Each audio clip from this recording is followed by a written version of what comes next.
100 शब्द प्रति मिनट। शुरू।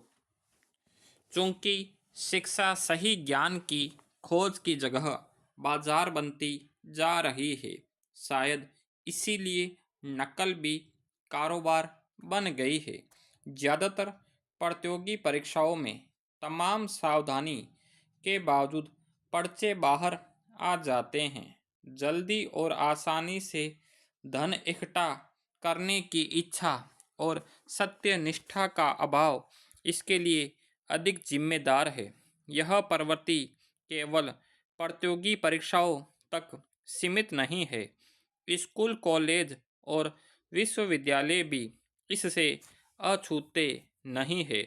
यह चिंता की लकीर को और गहरा कर देता है। उत्तराखंड में यह प्रवृत्ति कुछ अधिक व्यापक है। अधीनस्थ कर्मचारी चयन आयोग से लेकर लोक सेवा आयोग तक इसकी जद में आ गए हैं।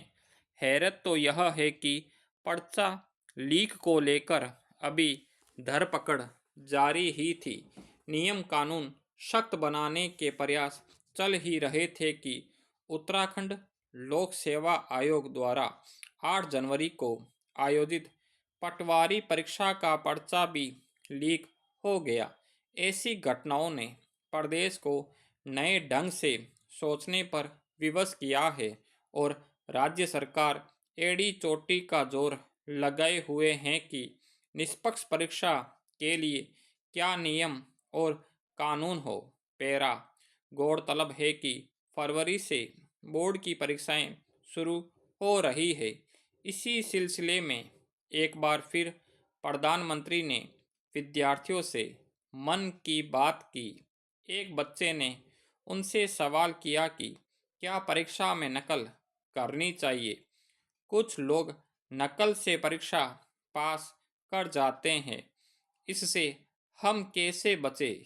यह महत्वपूर्ण है कि बोर्ड परीक्षा में शामिल होने वाले विद्यार्थी नकल को लेकर प्रधानमंत्री से बेझिझक बात कर रहे हैं और शायद इसी असमंजस में है कि बेहतर अंक पाने का यह कहीं अच्छा तरीका तो नहीं। इसमें कोई दो राय नहीं कि नकल या पर्चा लीक जैसी प्रवृत्तियां प्रतिभा को ही नष्ट कर देती है, मगर जिस प्रकार शिक्षा और परीक्षा के मुकाबले पूंजी खड़ी हो रही है, उसमें सिक्के की खनक को अगर महत्व मिलता रहा तो प्रतिभाशाली धोखे के शिकार हो जाएंगे। प्रधानमंत्री का जवाब बहुत सारगर्भित था। उन्होंने कहा कि जो मेहनती विद्यार्थी है, उसकी मेहनत उसकी जिंदगी में अवश्य रंग लाएगी। कोई नकल करके 2-4 अंक ज़्यादा ले जाएगा, मगर वह कभी आपकी जिंदगी में रुकावट नहीं बन पाएगा। इसमें कोई दुविधा नहीं कि भीतर की ताकत ही आगे ले जाती है, मगर नकल विहीन व्यवस्था बनाना भी सरकार की जिम्मेदारी है। सुशासन की परिपाटी में एक सजग प्रहरी के तौर पर सरकार का नकल और पर्चा लीक रोकना अनिवार्य पहलू है। अगर शिक्षा, परीक्षा या प्रतियोगिता में नकल और पर्चा लीक को शून्य नहीं किया जाता तो देश का विकास भी बाधित होगा। पैरा। विभिन्न प्रदेशों में आयोजित होने वाली परीक्षाओं में भी कमोबेश ऐसी घटनाएं देखने को मिलती रही है।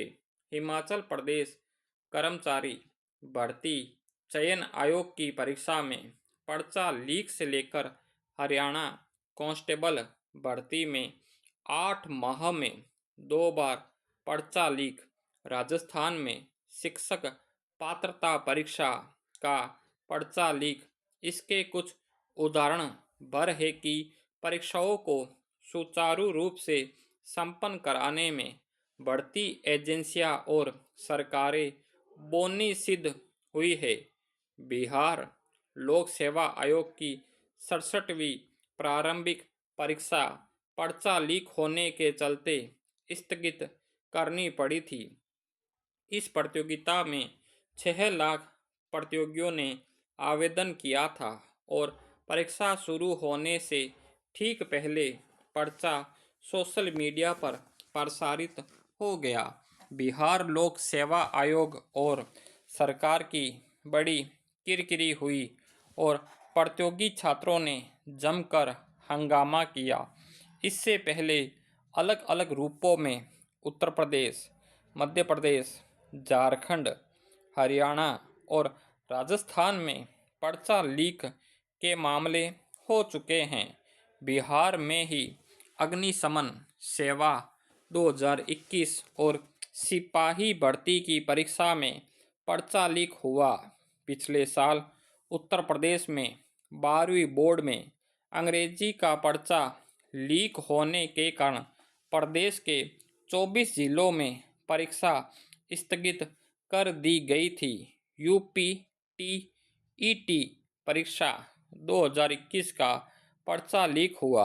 हरियाणा में यूजीसी नेट परीक्षा का पेपर लीक हुआ और गुजरात में 10वीं का हिंदी का पर्चा बाहर आ गया था। उत्तराखंड में भर्ती परीक्षाओं की गड़बड़ी, मसलन स्नातक स्तरीय भर्ती, वन दरोगा भर्ती, सचिवालय रक्षक भर्ती समेत कई प्रतियोगी परीक्षाओं में जो गड़बड़ियां मिली उससे सरकार की काफ़ी किरकिरी हुई है। परीक्षा से पहले पर्चा बाहर आ जाना परीक्षा प्रणाली पर गहरे सवाल खड़े करता है। ऐसे माफिया से परीक्षा को सुरक्षित कैसे किया जाए, यह भर्ती एजेंसियों और सरकार दोनों के लिए बड़ी चुनौती है। इसे रोकने को लेकर राज्य सरकारें अपने ढंग से कानूनी कसरत में लगी रही है। इस मामले में पुलिस मुकदमा दर्ज करती है, जिसमें क्रमशः गंभीर अपराध, धोखाधड़ी से संपत्ति के वितरण और दस्तावेजों के गलत इस्तेमाल शामिल है। अधिकतम 7 वर्ष तक की जेल और जुर्माना संभव है। कई राज्यों ने तो संपत्ति जब्त करने जैसे उपाय भी इस्तेमाल किए हैं। राजस्थान सरकार ने नकल रोकने के लिए एक विधेयक पेश किया है, जिसमें 10 करोड़ का जुर्माना और 10 साल की सज़ा शामिल है। उत्तराखंड सरकार भी पर्चा लीक के खिलाफ सख्त कानून लाने में लगी हुई है। पेरा मौजूदा हालात ऐसे हैं कि पर्चा लीक से लेकर नकल रोकने तक के जितने भी जोड़ जुगाड़ू किए जा रहे हैं, उतने ही कठिनाइयाँ भी बनी हुई है। भारत का शायद ही कोई कोना खाली हो जहां नकल या पर्चा लीक की गुंजाइश ना हो। सवाल है कि परीक्षा से पहले ही पर्चा बाहर कैसे हो जा रहे हैं। इसके पीछे माफिया का गिरोह काम कर रहा है और उनकी करोड़ों की कमाई हो रही है। छोटी छोटी प्रतियोगी परीक्षाओं का पर्चा 10 से 20 लाख तक बिकना यह साबित करता है कि पर्चा लीक माफिया की साठगांठ आर्थिक तौर पर कितनी सशक्त है। एक ओर बढ़ती बेरोजगारी तो दूसरी ओर खाली पद भरने की विज्ञप्तियों का बरसों बरस इंतजार के बाद निकलना युवाओं की उम्मीदों पर पानी फेर रहा है, तो दूसरी ओर पर्चा लीक उन्हें विफलता की पंक्ति में खड़े होने के लिए मजबूर कर रहा है। इसलिए इस पर चिंतन आवश्यक है कि पर्चा बाहर करने वाले यह बल कहां से प्राप्त कर रहे हैं। उत्तराखंड लोक सेवा आयोग में तो अंदर के ही कर्मचारी ने यह कृत्य किया। इस बात से इनकार नहीं किया जा सकता कि भर्ती संस्थानों में काम कर रहे कर्मचारियों की मिलीभगत माफिया को ऐसा करने का मौका दे रही है। स्टॉप।